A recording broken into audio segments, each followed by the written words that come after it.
안녕하세요, 장쌤입니다. 오늘은 종합부동산세 줄이는 법에 대해서 좀 설명드릴게요.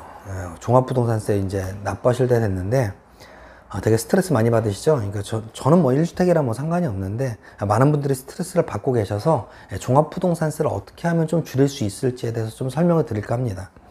우선 사람들이 가장 많이 물어보는 게요, 공동명의가 유리한지 아니면 단독명의가 유리한지, 그걸 가장 많이 물어보시고요.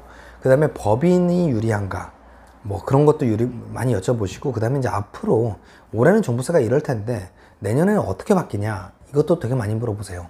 어쨌든 이 세 가지에 대해서 좀 설명드리면서 절세할 수 있는 방법을 중간중간에 팁을 드리도록 하겠습니다. 우선 종부세는 과세 표준을 먼저 계산해야 돼요. 그러니까 과세 표준이 뭐냐면요, 세금을 부과하는 그 기준 금액을 말합니다. 그 과세 표준에다가 세율을 곱하면 세금이 나오겠죠. 그 세금에서 일정 금액 세액 공제라는 걸 해줍니다.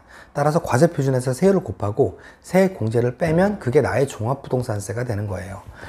그럼 과세 표준 먼저 볼게요. 과세 표준은 우선 인별과세를 취하고 있습니다. 우리나라는 여기 첫 번째 팁이잖아요. 인별과세. 예를 들어서 제가 집이 두 채가 있어요. 그러면 저 와이프랑 이렇게 살고 있는데, 제가 두 채가 있으면 제가 하나 가지고 있고 와이프가 하나 가지고 있고 이러면 되게 좋다는 거예요. 왜? 인별과세이기 때문에. 혼자 가지고 있는 것보다 나눠 가지고 있는 게 세율도 더 낮고요, 공제 금액도 훨씬 많습니다. 어쨌든 인별과세, 최대한 많은 사람이 나눠서 갖고 있는 게 유리하다. 그리고 이제 우선 계산할 때는요, 주택의 공시가격을 모두 합합니다. 공시가격을 모두 합하는데 거기서 물론 빠지는 주택이 있어요. 합셈 배제 주택이라고 해가지고 뭐 임대사업자 등록한 거 있잖아요. 구청 또는 시청에 등록하거나 아니면 그러면서 이제 세무서에 등록한 그런 임대사업자 있잖아요. 그런 것들은 꼭 배제 신청을 하셔야 됩니다. 그 신청 기한은 9월 16일부터 9월 말일까지거든요. 홈택스에서 그 주택을 넣으시면 돼요. 그러면 그 주택은 종부세 합산 대상에서 빠지니까 반드시 잊지 말고 꼭 하시기 바랍니다. 어찌됐든 그 사람별로 주택분 공시가격을 합한다. 그 다음에 공제를 해줍니다. 우선 기본적으로 6억을 기본적으로 해주는데요, 1세대 1주택자는 11억 원을 해줍니다. 이게 원래 9억 원이었는데 9월 7일 날 1세대 1주택자의 세부담 완화를 위해서 11억 원으로 여야가 합의를 해서 이제 국회를 통과를 했어요.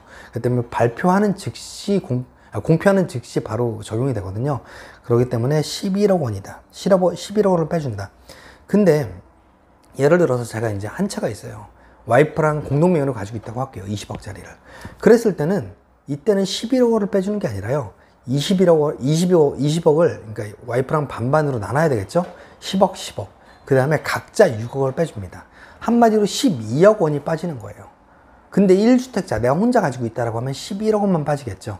그렇기 때문에 공동명의가 아무래도 과세 표준을 계산할 때 있어서 유리하다. 왜냐면은 20억에 대해서 11억을 빼주면 9억인데 9억으로 하면은 세율 자체가 높아요. 그리고 9억 금액 자체도 크죠. 근데 4억에 하면은 세율 자체도 낮고요. 그 다음에 금액도 9억보다는 4억 하면 8억이니까 금액 자체도 훨씬 낮습니다. 따라서 웬만하면 공동명의가 유리합니다. 근데 꼭 공동명의가 유리한 건 아니에요. 뒷부분에서 내가 설명드리겠는데, 공동명의가 불리한 경우도 있다. 이거 이따 설명드릴게요. 어찌됐든 6억 원을 빼주고 1세대 1주택자는 11억 원을 빼줍니다.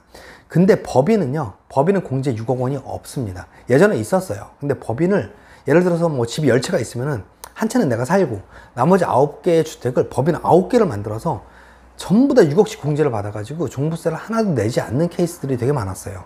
그렇기 때문에 법인으로 해서 이제 조세를 회피하는 거를 좀 이제 방지하고자 법인 공제 6억은 없어졌다. 따라서 이제 법인으로 하는 게 실익이 없어졌습니다. 실익이 없는 게 아니라 오히려 페널티가 있는 것 같아요. 공제가 100원도 없으니까. 그럼 어찌됐든 주택분 공시가격 합계해서 6억 또는 11억으로 빼준 다음에 곱하기를 하는데요, 공정가액 비율이라는 걸 해줍니다. 그 금액에서 일정 비율을 곱해줘요. 근데 과거 거는 이제 지나간 거니까 안 볼게요. 21년 올해는 95%를 곱하고요, 2022년에는 100%를 곱합니다. 따라서 공시가격 합계액에서 6억 원 또는 11억 원을 빼고 그 금액에서 올해는 95%, 내년에는 100%를 곱한다. 이렇게 하면은 주택분 과세 표준이 나옵니다. 이 과세 표준에서 세율을 곱하게 되잖아요. 근데 예를 들어 볼게요. 그러니까 시가 16억이라고 할게요. 이게 내년에 어떻게 변하는지 이것도 좀 설명드려야 될 것 같아서 16억인데 지금 공시가가 12억이라고 칩시다.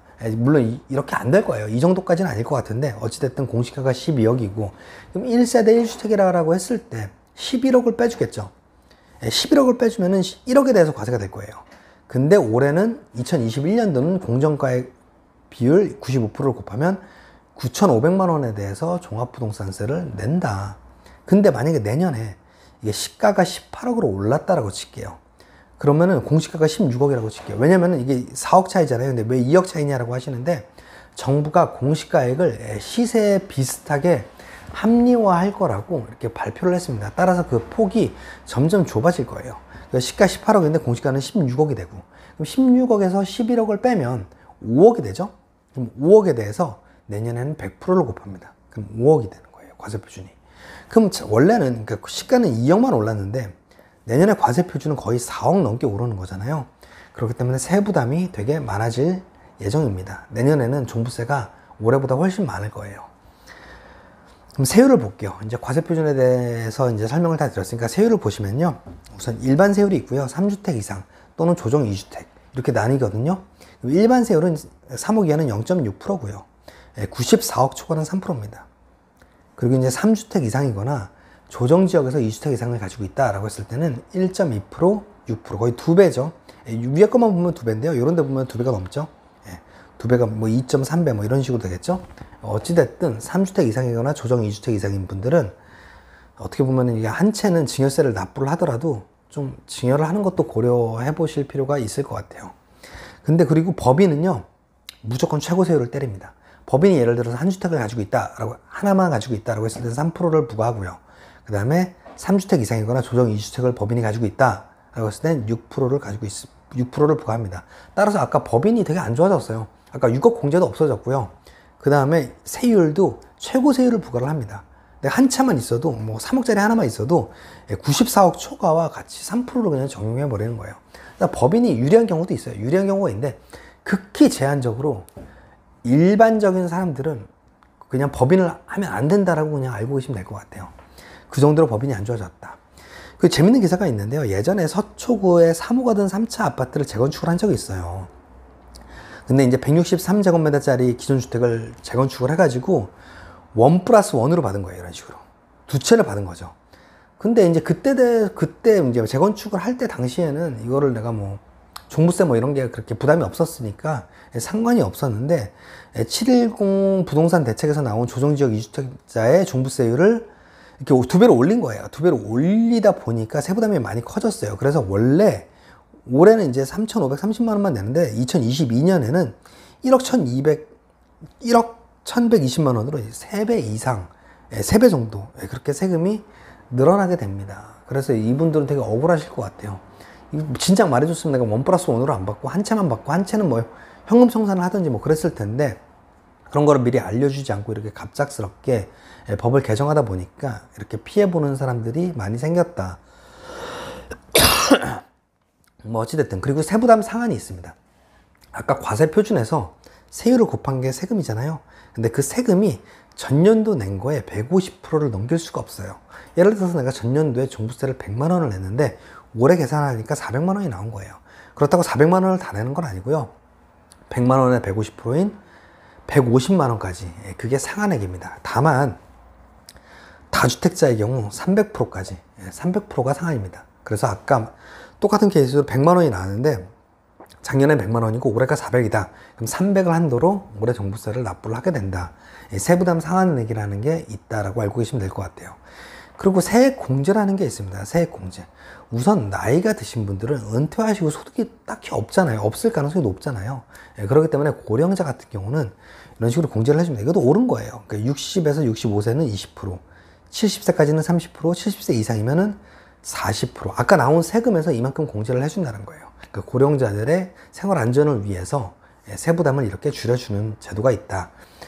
그리고 장기보유 특별공제, 이것도 1세대 1주택만 되는 건데요. 5년에서 10년을 가지고 있으면 20%를 해주고요. 10에서 15년이면 40%, 15년 이상이면 50%. 이런 식으로 해주는데 아까 고령자 공제와 장기보유 특별공제가 있잖아요. 장기보유 공제. 이 두 개를 합해서 한도가 80%까지입니다. 원래 70%였는데 80%로 인상됐어요. 원래대로 치면 아까 이게 40%가 최고고 50%가 최고니까 90%까지 받을 수 있음에도 불구하고 한도는 80%다. 따라서 아까 세금에서 80%를 빼는 거예요.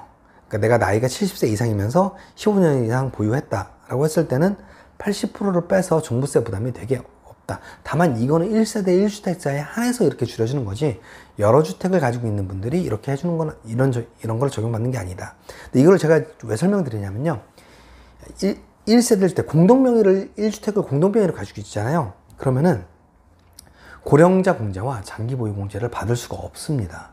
따라서 아까 공동주택으로 가지고 있으면 과세 표준도 더 낮고 낮은 세율을 적용받아서 유리할 것 같지만, 내가 만약에 나이가 많고 그럼 장기 보유를 했다라고 했을 때는 오히려 한 사람이 다 가지고 있는 게 더 유리할 수도 있는 거예요.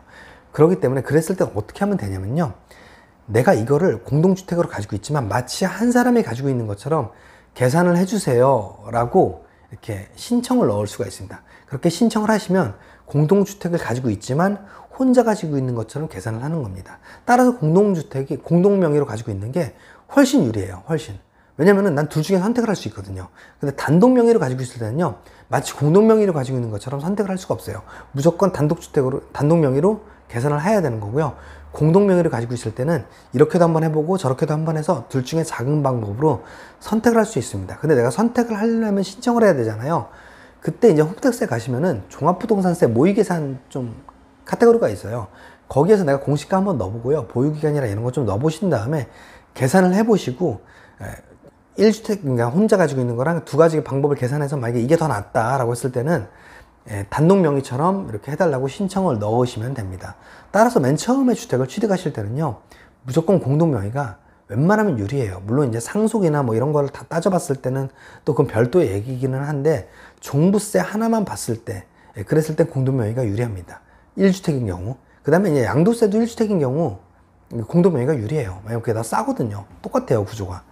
그렇기 때문에 공동명의로 하시기를 추천을 드립니다. 오늘은 종부세 어떻게 하면 줄일 수 있는지, 그 다음에 내년에 어떻게 되는지 좀 이런 거 간략하게 좀 설명을 드렸는데요. 오늘 내용 좋으셨다면 구독과 좋아요, 알림 설정 꼭 부탁드리고요. 궁금하신 점 있으시면은 제 댓글에 남겨주시면 제가 뭐 시간 될 때 답변을 달아드리도록 하겠습니다. 끝까지 들어주셔서 감사합니다.